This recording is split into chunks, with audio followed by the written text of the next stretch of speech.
Olá, alunos. Nós vamos dar continuidade à aula que a gente tinha começado na semana passada de antifúngicos. Essa aula ela é um pouquinho complexa mesmo, igual a gente parou ela ali bem naquele mecanismo de formação do escaleno no, para o fungo, né? Quando a gente estava formando ergosterol, que seria o, a substância semelhante ao nosso colesterol, mas do fungo. Então a gente sabe que ela é um pouquinho complexo porque a gente vai usar o medicamento agindo direto com o fungo e não mexendo na nossa fisiologia. Então nós vamos dar uma revisada aqui rapidinho, terminar essa matéria, porque depois a gente já vai entrar numa matéria um pouquinho mais longa. Então provavelmente esse mês vocês terão duas videoaulas menorzinhas e uma maior, para completar como se fossem duas, porque se a gente ficar parando uma matéria e começando a outra já no mesmo vídeo, vocês não vão entender. Então essa daqui vai ser bem curtinha mesmo, só para a gente poder completar essa questão de antifúngico. E a outra matéria que é um pouquinho maior, provavelmente a gente vai dar ela em duas aulas maiores. Então não se preocupem, a gente está tentando fazer o mais fácil para vocês entenderem aquilo que a gente está passando. Porque se eu parar uma aula de antifúngico no meio dessa aula começar, por exemplo, antiviral, vocês não vão entender. Então, vou enviar para vocês os materiais e a gente vai dar continuidade na aula. As aulas vão estar postadas lá dentro do mês, vocês assistirem e a gente vai tirando as dúvidas e fazendo os exercícios, até a gente poder voltar novamente às aulas presenciais, tá bom? Então, lembra que a gente foi passando aqui pela aula passada e a gente começou a estudar três classes de antifúngicos. Os antifúngicos poliênicos, no que a gente estudou, a anfotericina B e a nistatina.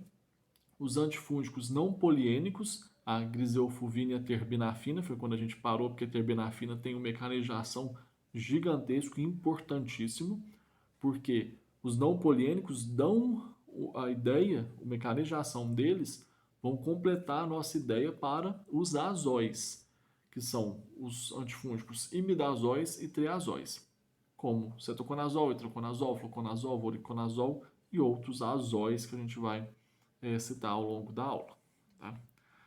Só para completar, os poliênicos, anfotericina B e nistatina, praticamente o mesmo mecanismo de ação, todos eles envolvidos com o ergosterol, enquanto que as nossas células humanas, nós temos o colesterol como formador das nossas membranas, nós temos nos fungos o ergosterol, que é o formador das membranas fúngicas. A anfotericina B e a nistatina, elas vão agir para poder abrir poros, aumentar a permeabilidade dessa estrutura celular. Quando esse medicamento abrir poros nas células fúngicas, o conteúdo celular da célula fúngica vai ser extravasado e a célula fúngica vai ser levada à morte, eliminando assim essa infecção fúngica. Nós já passamos por essa matéria, então a gente só está dando uma relembrada. Tanto a anfotericina B quanto a nistatina estão relacionadas a aumento da permeabilidade da membrana celular fúngica para levar o fungo à morte. Os antifúngicos não poliênicos. Nós temos a griseofulvina, que a gente não tem um mecanismo de ação esclarecido e hoje ela está em falta no mercado. Mas os não poliênicos nós temos a terbinafina, que hoje é um medicamento de grande uso e tem uma ação dupla no mecanismo de ação. Na aula passada a gente já começou a ver como que ela age. Essa biossíntese do ergosterol, ela acontece na célula do fungo e não na célula humana. Como que o fungo produz ergosterol para poder formar as suas membranas celulares? Do mesmo jeito que a gente produz colesterol por uma cascata de reação fisiológica, o fungo ele vai também formar ergosterol através de uma cascata de reação fisiológica para o fungo. Nesse caso, nós temos que entender muito bem como que funciona essa síntese do ergosterol no fungo. Primeira coisa que a gente tem que saber, o fungo ele não tem inicialmente ergosterol. Ele tem uma substância chamada de escaleno. Essa substância escaleno ela vai passar por um processo grande de biossíntese até chegar em ergosterol. E todo o processo de síntese fisiológica e química, ou biossíntese química fisiológica do nosso organismo, ou de outros organismos vivos, como fungos, bactérias e vírus, muitas vezes são mediadas por substâncias chamadas de enzimas. Essas enzimas, elas auxiliam a síntese dessas substâncias. Elas são responsáveis por fazer com que uma substância se metabolize em outra até dar origem àquilo que é necessário para a manutenção da vida daquele ser. Seja no nosso caso humano, seja no caso de uma bactéria, de um vírus, ou nesse caso, para manter a vida do fungo. Os fungos, eles têm no início da sua estrutura a substância chamada escaleno e uma enzima que eles produzem chamada de escaleno-epoxidase. Essa enzima escaleno-epoxidase auxilia na metabolização de escaleno em epóxido de escaleno. Uma outra enzima vai metabolizar o epóxido de escaleno em lanosterol. O lanosterol ele vai ser metabolizado por uma enzima chamada citocromo P450, especificamente a 14-alfa-desmetilase, em zimosterol. Outra enzima, a delta-14-alfa-redutase, vai metabolizar esse zimosterol em mais substâncias, depois vai entrar a delta-8, delta-7 isomerase e vai metabolizar essa substância no produto final de ergosterol. É muito grande, a cascata tem outros nomes associados, mas ela é mais importante na questão de biologia também. No nosso caso, na área de saúde, nós precisamos entender apenas um início do processo, que é a formação, acompanha aqui na setinha, 1 e 2. Essas duas enzimas elas são importantes para a gente poder entender como os medicamentos vão agir. Primeiro, a enzima escaleno-epoxidase. Ela metaboliza escaleno em epóxido de escaleno. Independente do que acontece depois, essa enzima ela dá início a uma produção de ergosterol. Sem ergosterol, o fungo não vai sobreviver, não vai nem formar novas membranas. Então ele vai morrer. Ele precisa do escaleno-epoxidase para poder começar a reação de formação de ergosterol. Primeiro, sem ergosterol ele não faz membrana celular. Então ele já enfraquece a sua membrana. E segundo, se o fungo não metaboliza escaleno em epóxido de escaleno, ele morre por intoxicação pelo escaleno. Porque o escaleno ele é tóxico para o fungo. Além dele precisar metabolizar para formar o ergosterol, ele precisa metabolizar porque se ele não metabolizar, o escaleno vai matar ele por toxicidade, porque o escaleno é tóxico para o fungo. Tá? Primeiramente, a gente quer matar esse fungo que colonizou o nosso corpo. Então, nós precisamos impedir sínteses. É para isso que o medicamento entra. A terbinafina, ela entra exatamente nesse número 1 desse gráfico, na enzima escaleno-epoxidase. Quando a gente toma um medicamento chamado terbinafina, ou a gente usa por via tópica, pomada, a terbinafina entra no organismo do fungo, na colônia fúngica, para poder impedir que essa enzima aí de número 1, escaleno-epoxidase, faça sua ação. Ela bloqueia, impede que escaleno-epoxidase metabolize o escaleno. Se você toma, exemplo, você tem uma micose de unha. Não estou falando que você tem que tomar terbinafina para micose de unha, não. Esses medicamentos são de prescrição médica. O médico avalia e você tem uma micose que está grave. Aí ele vai falar assim, você vai usar terbinafina. Te passa, dosagem, quantos dias que vai usar, quantas vezes por dia e pronto. Quando você tomou essa terbinafina para micose de unha, ele vai impedir que, a terbinafina vai impedir que o fungo metabolize ergosterol por inibição dessa enzima escaleno epoxidase. Além de impedir que esse fungo que está te colonizando metabolize ergosterol, ele vai deixar esse escaleno acumulado no fungo, causando toxicidade. Então você toma o medicamento para matar o fungo. Então por isso que esses medicamentos eles não agem no nosso organismo fisiologicamente. Eles agem diretamente no micro-organismo que está causando a doença no nosso corpo. Então, para o primeiro momento, terbinafina, a gente já falou isso na última aula, mas é importante reforçar.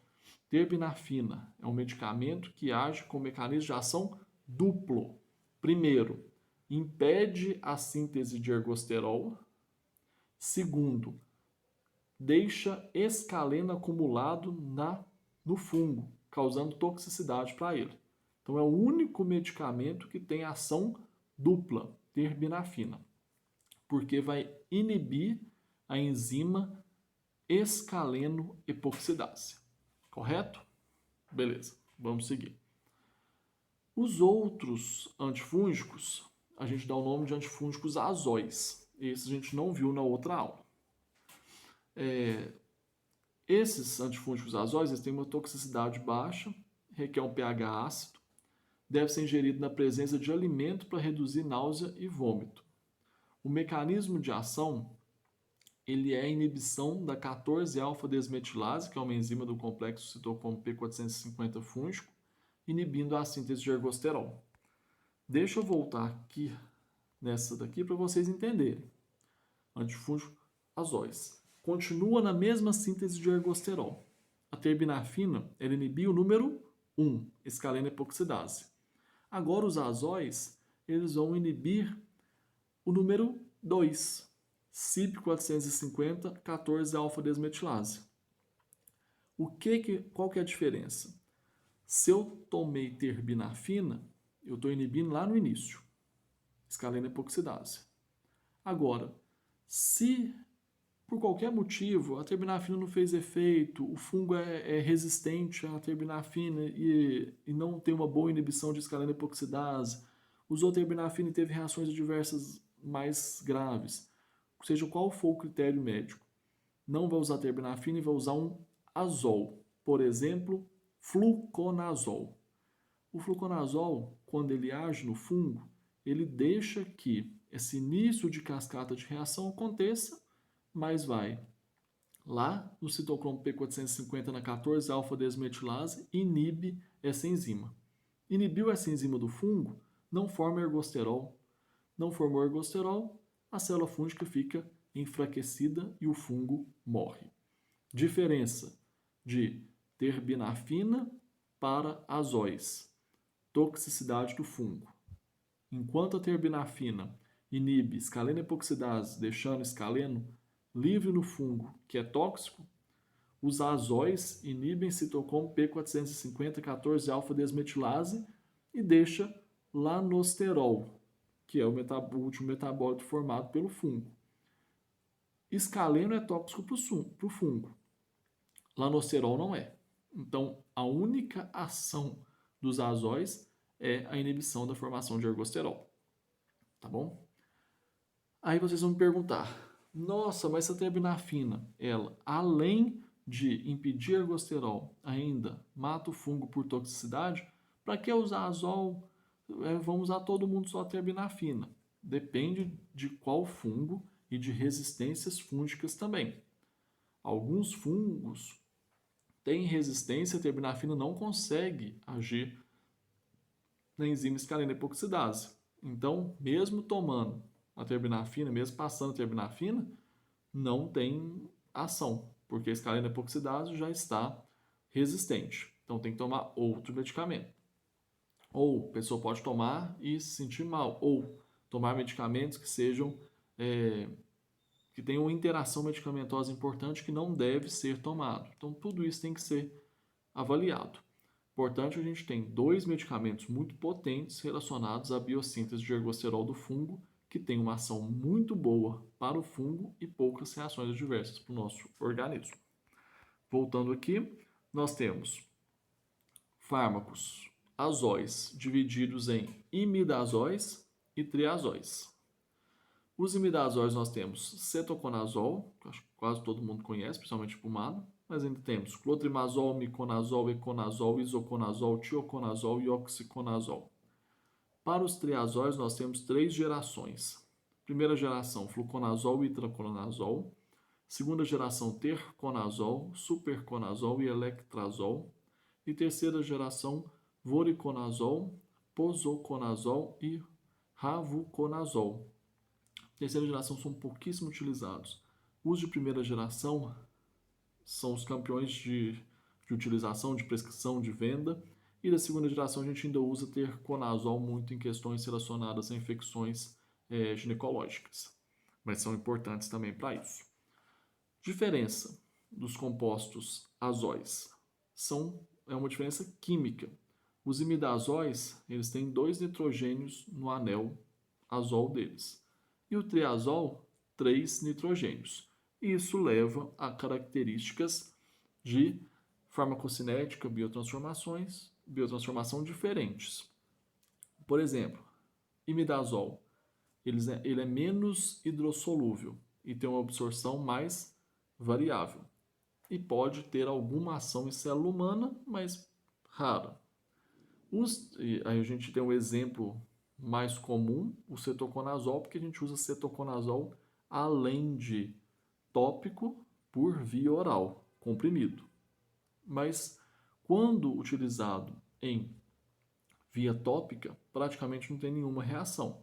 Só que a absorção deles é variável e você pode estar usando cetoconazol, usando um clotrimazol, que vai desenrolar um tratamento a longo tempo, porque às vezes ele não está tendo uma boa ação.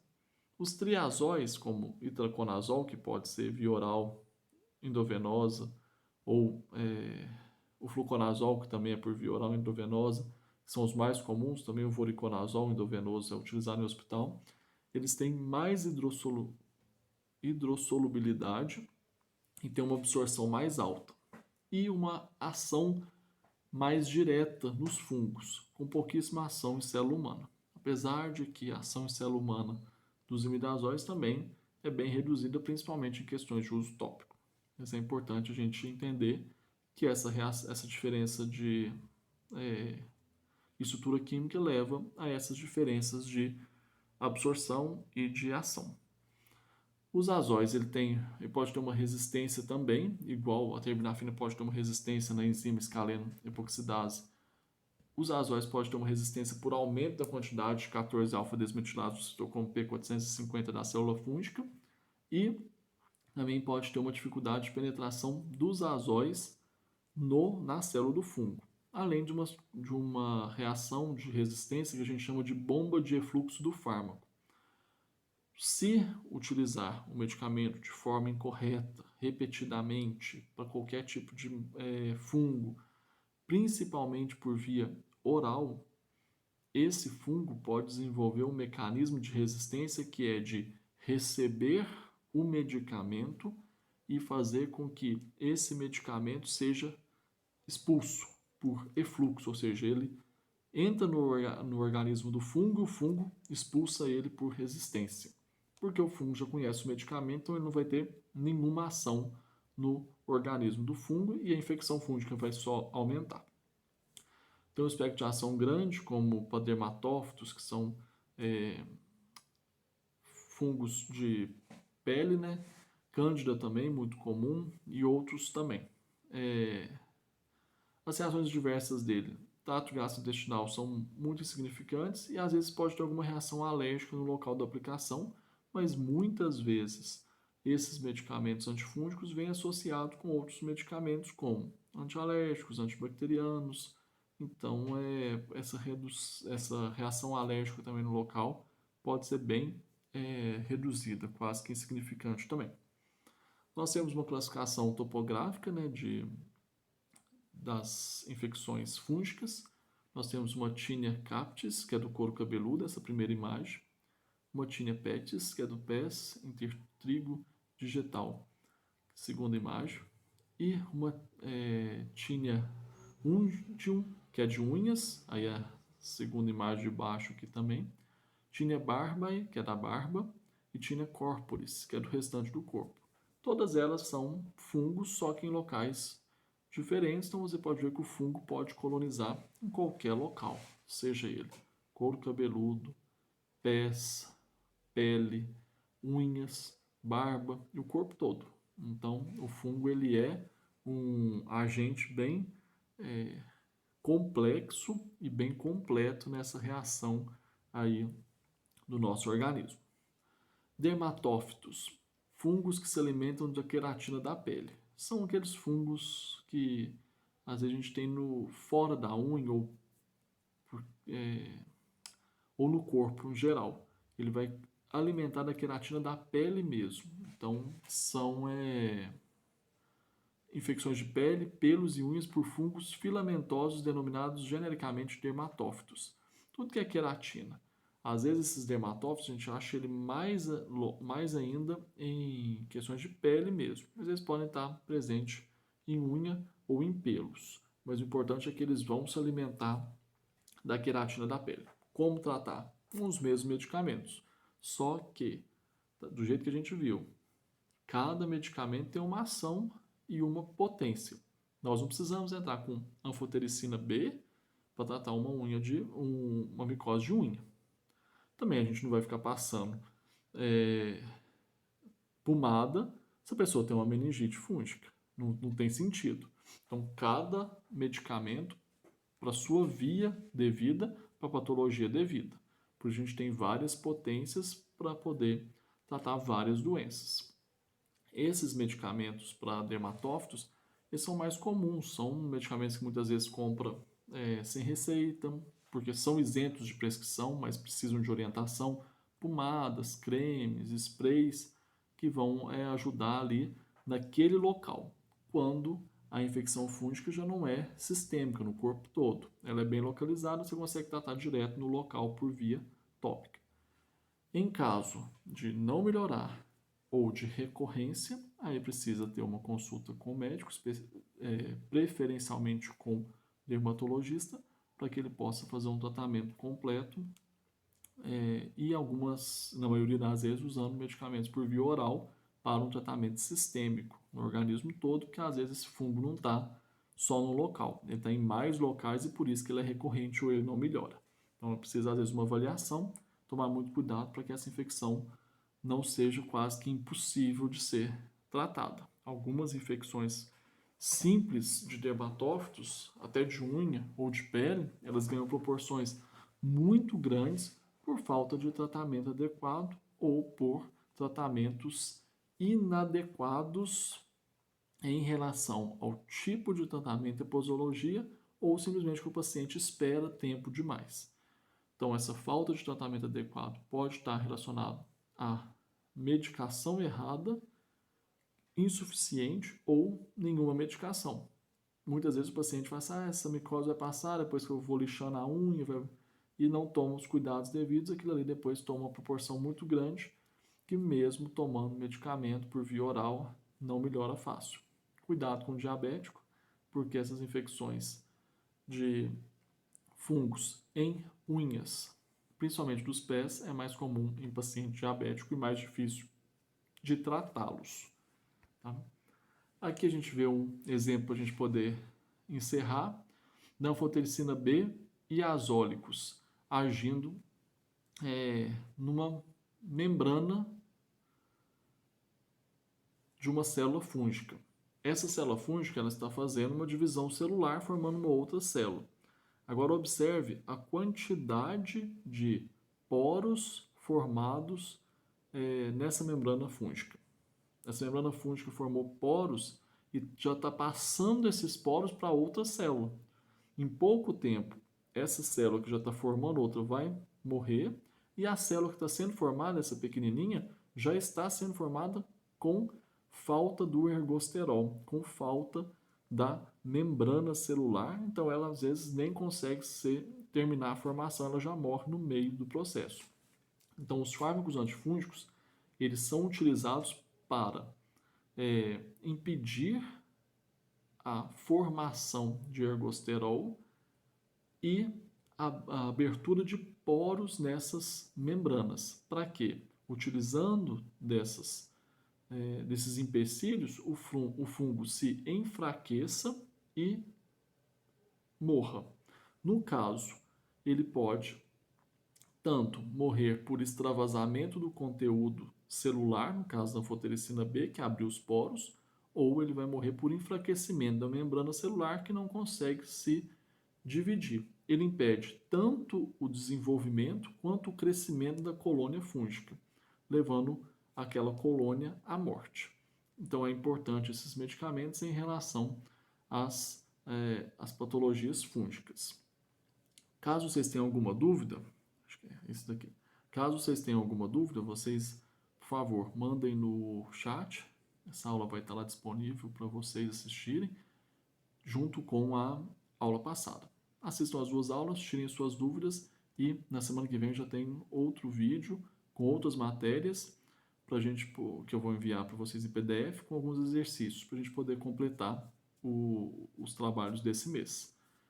Essa matéria é um pouquinho diferente do que a gente já tinha visto em relação a medicações que agem no nosso sistema fisiológico. Então prestem bastante atenção, porque nesse caso o medicamento antifúngico não age no nosso corpo, ele age no fungo que está fazendo uma infecção no nosso corpo. Depois nós vamos ver outros medicamentos que agem também dessa forma, como por exemplo, antivirais e antibacterianos.